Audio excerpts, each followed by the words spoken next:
Testing 1, 2, 3.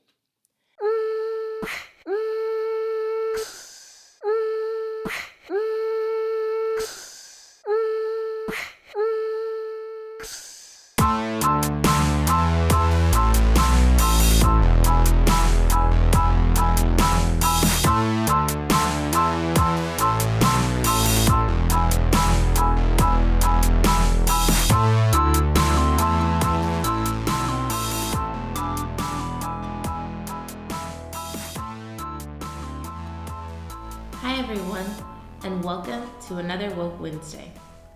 This podcast was created to shed light on different societal issues which have been at the forefront of public discourse through one of the most divisive times in American history.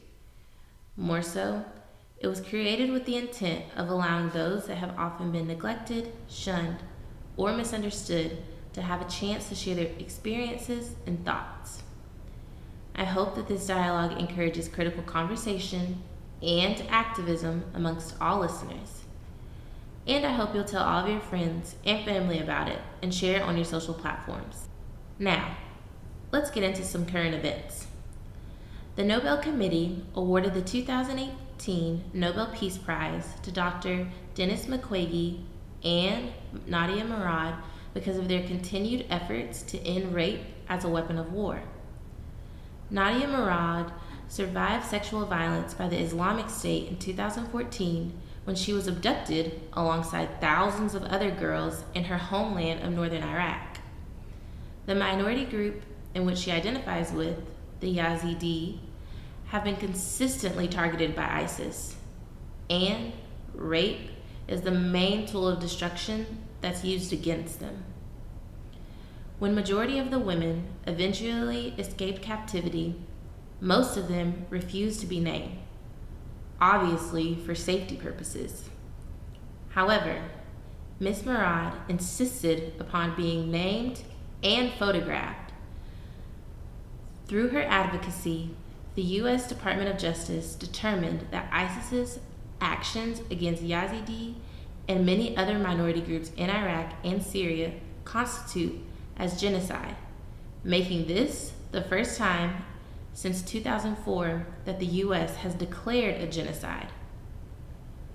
Honestly, props to her, because it takes a brave individual not only to share their story against this militant group, but afterwards take proactive steps in order to make sure something like that happened to her doesn't happen to any other young girls. Dr. Denis Mukwege, a physician, focused his efforts in his home country of the Democratic Republic of Congo. The Congo has been referred to as the #1 rape capital of the world and the most dangerous place for a woman to live. Mukwege has performed surgery on countless numbers of women and advocated on their behalf in order to bring much needed attention to the violence against women by armed rebels. Often hailed as the Dr. Miracle, his capability to repair extensive damage to women that have been mutilated is just one of the many reasons he was chosen for this award. And after founding his own hospital, he literally has his own hospital. How incredible is that? It has grown to serve 400,000 people and other patients from neighboring countries. Both of these individuals have risked their own personal safety and the safety of their loved ones to be public servants that wish to bring justice to some of the places that need it the most, and awareness on the horrific crimes that women worldwide have to encounter each day. Their continued efforts are the type of holistic measures we as citizens have to take for equity and justice to be thought of and implemented for everyone, and not just one certain demographic. Now, while I definitely would love to focus on these two specific individuals, and maybe we could honestly do an episode on them, I wanted to focus this specific episode because we are in the holiday season and all of these celebrations are occurring, I want to focus on the different holidays that many people observe during this time period. I also want to emphasize the importance that even though Christianity is the number one practiced religion in this country, with 2/3 of the population identifying as such, there are different holidays celebrated in the November-December timeframe that often get overlooked or just are unheard of for some. Demographics around us have been shifting rapidly, and it's a fair assertion to make that while Christianity may be the number one practiced religion in our country, not everyone around us subscribes to Christianity, or any religion for that period. Because of that, while it might be difficult in some ways for everyone to accept the changing demographics in terms of religious identification, it doesn't mean it's impossible. One particular aspect I took it upon myself to do is to simply wish people happy holidays if I don't know what their religious affiliation is. While it might seem a small thing to do, I do so not because I'm anti-Christmas. If anything, I love Christmas. I love the holiday season, but because it's inclusive and recognizes that there are many different ways in which people celebrate the holidays. While I understand that Christianity has dominated America for centuries, you have to acknowledge that as the people around us are evolving and bringing variations to our landscape, so should our attitudes towards those differences and the people that have them. Now, let's get into these specific holidays. At any time of year, a visitor to India can be overwhelmed by its beauty and color. But a visitor in late fall is especially fortunate. The temperature will have cooled down, the monsoons will have not yet begun, and Diwali, the festival of lights, is at hand. Diwali is to many Indians what Christmas is to Christians. In essence, it commemorates the victory of the forces of light over the forces of darkness. The Festival of Lights, also known as Diwali, is a significant event for Hindus that was celebrated this year on November 7th. The specific date of the festival varies upon the Hindu lunar calendar, but it typically occurs between October or November. The festival takes place for 5 days, with the biggest celebrations happening on the 3rd day.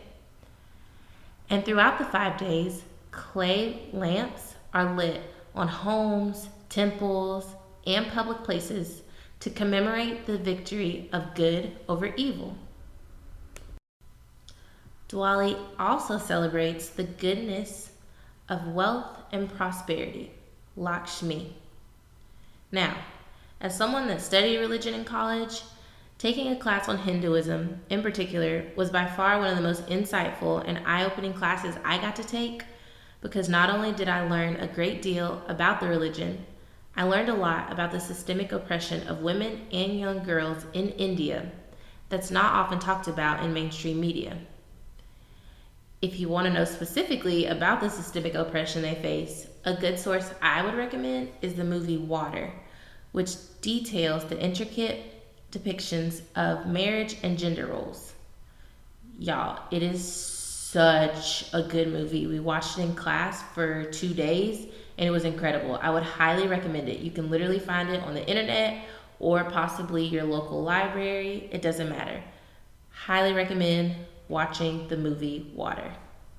Now, you may have heard of Kwanzaa, that celebration that coincides with Christmas and Hanukkah. You may have even been to a Kwanzaa celebration. In the 80s and 90s, Kwanzaa was everywhere. But do you really know what this holiday is about and why it started? Let's jump back a few decades.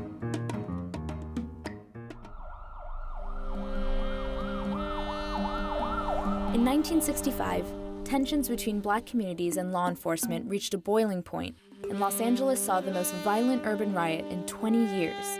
As the Watts riots unfolded around him, LA-based PhD student and activist Maulana Karenga saw an opportunity to restore unity in Black communities and foster African American cultural institutions, values, and traditions. Another major holiday that takes place during winter months is Kwanzaa. Kwanzaa is a week-long celebration that takes place across the U.S. and other countries amongst populations of African descent. The tradition honors the first harvest celebration in Africa that took place across African countries for thousands of years. Kwanzaa is not a religious holiday and was created by Dr. Maulana Karenga in the 60s as a way to honor African values and the progress African Americans were fighting for in the midst of the Civil Rights era. The holidays emphasizes 7 principles that are celebrated over the course of the week. The first principle, Umoja, means unity. Kujichagulia, which means self-determination. Ujima, which means collective work and responsibility. Ujamaa, which means cooperative economics. Nia is a sense of purpose. Kumba is creativity. And Imani means faith. The biggest feast, Karamu, allows families to gather in celebration and don colors of red, which represents the bloodshed and fight for freedom, green, the fertile soil in Africa, and black, the color of our skin, in honor of Marcus Garvey's Black nationalist movement. While I never personally have celebrated Kwanzaa, many of my friends faithfully have, and I honestly would love to see the holiday gain more recognition and appreciation against Black and non-Black people as well, because it's representative of many different cultures that fight for equality. And so the wheel turns. There's no escape from the wheel of life. There's no escape from suffering. Listen to me, Siddhartha. I am Mara, Lord of Hell. I know what I'm talking about. But I've got to admire your determination. You've been sitting there for weeks hoping that a solution to life's problems will drop into your lap like a ripe fig. Give up now and save yourself the effort. Wiser men than you have tried and failed to find an answer. And you will fail too, Siddhartha. And so the wheel turns. Another holiday I want to focus on that's not talked about a lot, but is representative of the 4th most practiced religion in the entire world, is Bodhi Day. Bodhi Day translates to enlightenment in Sanskrit and celebrates the day Siddhartha Gautama sat under the Bodhi tree, which is a sacred fig tree, and attained enlightenment. Buddhists honor this moment as the foundation on which Buddhism was built upon approximately 2,500 years ago. This day allows Buddhists to affirm their dedication to Buddhism, enlightenment, compassion, and kindness to other living creatures. For those of us that might be unfamiliar with Buddhism altogether, 2,500 years ago, Siddhartha left his ascetic lifestyle of luxury and privilege and sought his one true goal of true understanding. He did this by only eating 1 grain of rice a day. He would sleep on nails. He would walk and walk for miles on end, or he would simply just stand on 1 leg. Buddhists today celebrate Bodhi Day by decorating sacred fig trees with beads and multicolored lights. They also put reflective mementos that represent the 3 jewels, Buddha, Dharma, and Sangha. Tonight is the 7th night of Hanukkah, and here to sing a Hanukkah song is Adam Sandler. That was good. Thank you. Thanks very much.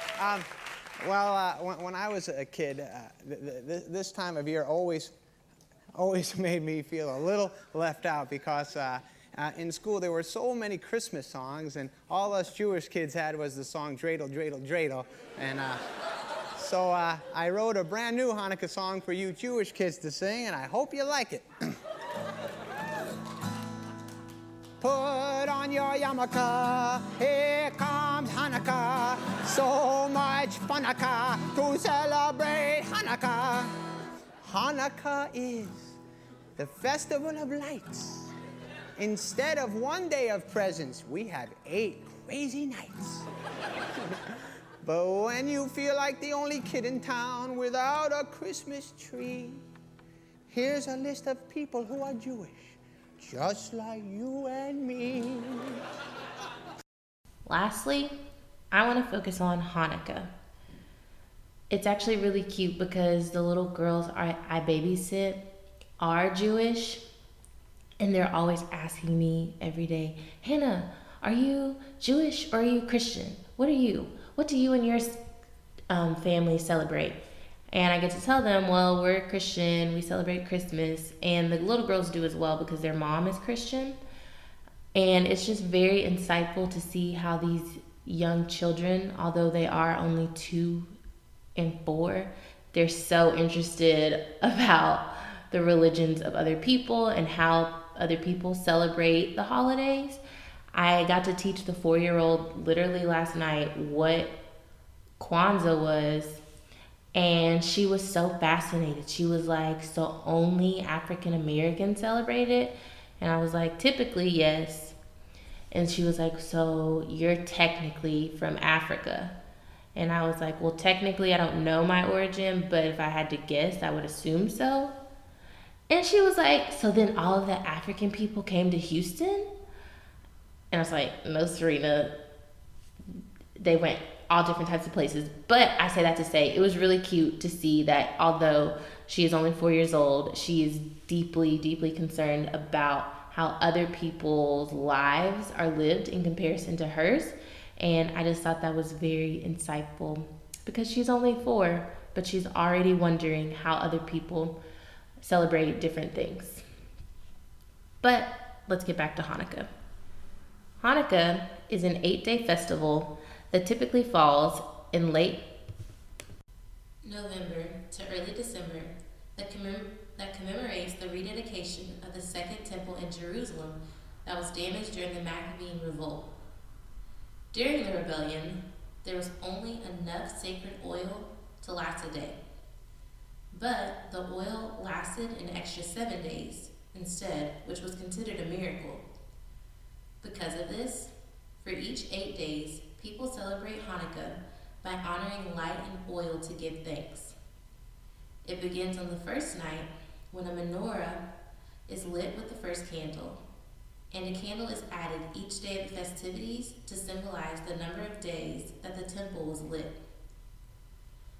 While some might think it's mundane to describe each of these holidays, I wanted to shed light on the importance of understanding that while we may not believe the same thing specifically, it's important to be familiar with the religious and non-religious traditions that people all around us celebrate.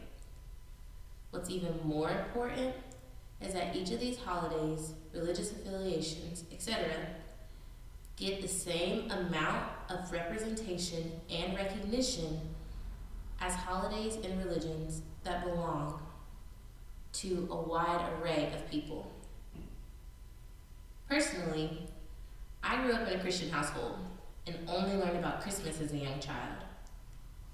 I can always remember assuming that everyone around me celebrated the same holidays that I did, and that those who didn't had something wrong with them or weren't as morally upright as I was.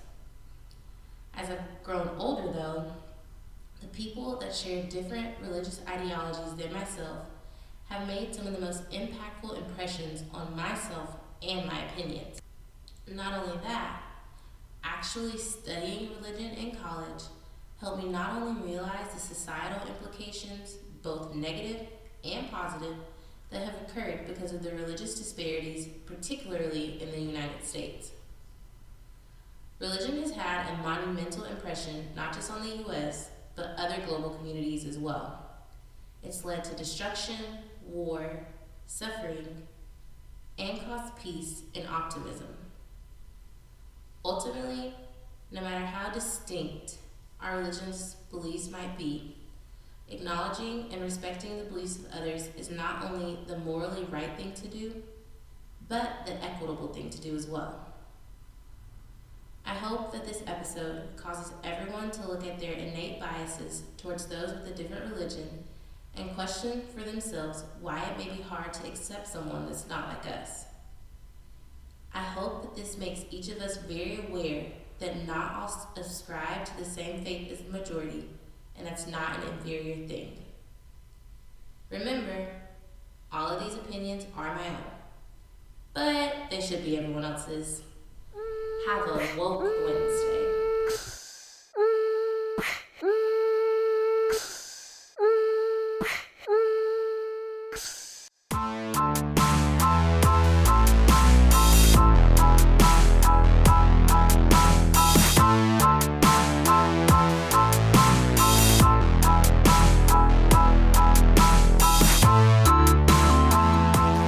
Thank you for another Woke Wednesday.